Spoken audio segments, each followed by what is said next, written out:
ರಾಜ್ಯದಲ್ಲಿ ಬರ ಆವರಿಸಿದೆ. ಹೀಗಾಗಿ ಕೇಂದ್ರ ಸರ್ಕಾರ ರಾಜ್ಯದ ರೈತರ ಸಾಲ ಮನ್ನಾ ಮಾಡಲಿ. ಬಿಜೆಪಿ ನಾಯಕರು ರಾಜ್ಯ ಸರ್ಕಾರವನ್ನ ಕೇಳುವ ಬದಲು ರೈತರ ಸಾಲ ಮನ್ನಾ ಮಾಡುವಂತೆ ಕೇಂದ್ರ ಸರ್ಕಾರವನ್ನು ಒತ್ತಾಯಿಸಲಿ ಅಂತ ಗೃಹ ಸಚಿವ ಪ್ರಿಯಾಂಕ್ ಖರ್ಗೆ ಹೇಳಿದ್ದಾರೆ.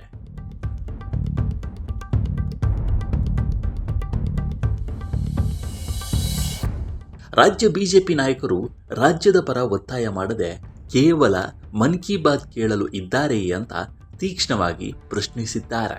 ರಾಜ್ಯ ಸರ್ಕಾರ ರೈತರ ಸಾಲ ಮನ್ನಾ ಮಾಡಲಿ ಎನ್ನುವ ಬದಲು ಕೇಂದ್ರ ಸರ್ಕಾರವೇ ಮಾಡಬಹುದಲ್ವಾ?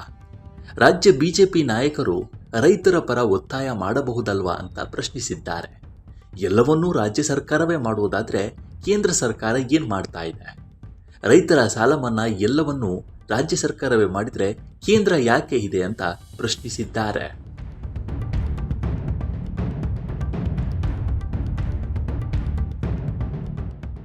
ವಿಬಿಜಿ ರಾಮ್ಜಿ ಜಲಜೀವನ್ ಮಿಷನ್ ಸೇರಿ ಎಲ್ಲ ಕೇಂದ್ರ ಪುರಸ್ಕೃತ ಯೋಜನೆಗಳಿಗೂ ರಾಜ್ಯ ಸರ್ಕಾರವೇ ಹಣ ಕೊಡಬೇಕು.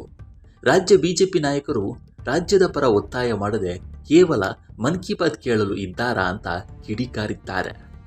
ಸಂಪುಟ ವಿಸ್ತರಣೆ ವಿಳಂಬದಿಂದ ಬರ ನಿರ್ವಹಣೆ ಕಷ್ಟ ಆಗುತ್ತಿರುವ ಬಗೆಗಿನ ಪ್ರಶ್ನೆಗೆ ಮಾತನಾಡಿ 4 ಕಂದಾಯ ವಿಭಾಗಗಳಿಗೂ ಮುಖ್ಯಮಂತ್ರಿ ಹೋಗ್ತಾ ಇದ್ದಾರೆ. ಕೇಂದ್ರದ ಮಾನದಂಡದ ಪ್ರಕಾರ ವರದಿ ಸಿದ್ಧಪಡಿಸಿ ಸದ್ಯದಲ್ಲೇ ಬರ ಘೋಷಣೆಗೆ ಪ್ರಸ್ತಾವನೆ ಸಲ್ಲಿಸ್ತೇವೆ. ಅದನ್ನು ಕೇಂದ್ರ ಘೋಷಣೆ ಮಾಡಬೇಕು. ಇನ್ನು ಸಂಪುಟ 1-2 ವಾರದಲ್ಲಿ ವಿಸ್ತರಣೆ ಆಗಲಿದೆ ಅಂತ ಗೃಹ ಸಚಿವ ಪ್ರಿಯಾಂಕ್ ಖರ್ಗೆ ಮಾಹಿತಿಯನ್ನ ಕೊಟ್ಟಿದ್ದಾರೆ.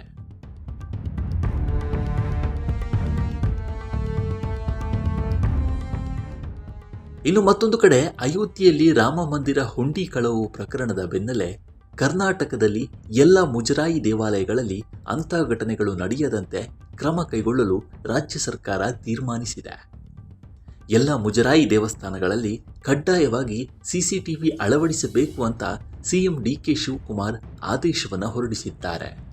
ಹುಂಡಿ ಇರುವ ಸ್ಥಳ, ಹಣ ಎಣಿಕೆ ಸ್ಥಳ ಸೇರಿದಂತೆ ದೇವಸ್ಥಾನದ ಎಲ್ಲ ಭಾಗಗಳಲ್ಲಿ ಸಿಸಿಟಿವಿ ಹಾಕಲಾಗುತ್ತೆ. ದೇಗುಲದ ಚಟುವಟಿಕೆಗಳ ಮೇಲೆ ದಿನದ 24 ಗಂಟೆಯೂ ನಿಗಾ ಇಡಲಾಗುತ್ತೆ ಅಂತ ಸಿಎಂ ಡಿಕೆ ಶಿವಕುಮಾರ್ ಹೇಳಿದ್ದಾರೆ.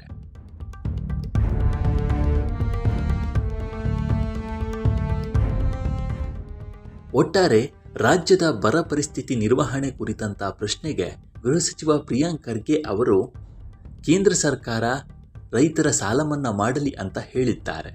ಇತ್ತ ಡಿಕೆ ಶಿವಕುಮಾರ್ ಅವರು ರಾಜ್ಯದ ಎಲ್ಲ ದೇವಾಲಯಗಳಲ್ಲಿ ಸಿಸಿಟಿವಿ ಅಳವಡಿಕೆ ಮಾಡೋದು ಕಡ್ಡಾಯ ಅಂತ ಆದೇಶವನ್ನು ಹೊರಡಿಸಿದ್ದಾರೆ. ಈ ಎರಡೂ ವಿಚಾರಗಳ ಬಗ್ಗೆ ನಿಮ್ಮ ಅಭಿಪ್ರಾಯ ಏನು ಅನ್ನೋದನ್ನು ಕಾಮೆಂಟ್ ಮೂಲಕ ತಿಳಿಸಿ.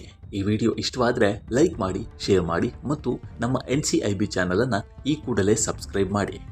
ಮುಂದಿನ ವಿಡಿಯೋದಲ್ಲಿ ಸಿಗೋಣ. ನಮಸ್ಕಾರ.